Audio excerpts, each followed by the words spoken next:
Nagpur medical college आणि IGMC हे जे दोन्ही मेडिकल कॉलेजेस आहेत हे अत्यंत जुने मेडिकल कॉलेजेस आहेत।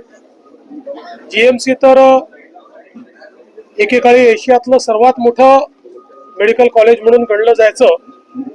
100 वर्ष या इमारतींना झालेले आहेत आणि म्हणूनच आपण मागच्या काळामध्ये याचा एक मास्टर प्लॅन तयार करून 1000 कोटी रुपये देऊन अद्यावत अशा प्रकारच्या सगळ्या व्यवस्था या ठिकाणी झाल्या पाहिजेत या संदर्भातलं काम सुरू केलं होतं।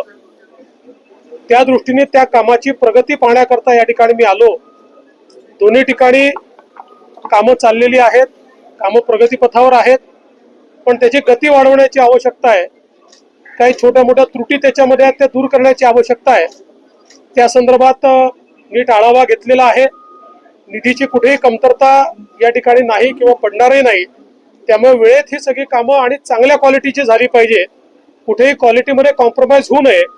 ही दोन्ही जी शासकीय वैद्यकीय महाविद्यालय आणि इस्पितळं आहेत ही एखाद्या चांगल्या खाजगी रुग्णालयापेक्षा किंवा मेडिकल कॉलेजपेक्षा देखील चांगल्या दर्जाची आपल्याला बनवता आली पाहिजेत असा आमचा प्रयत्न आहे।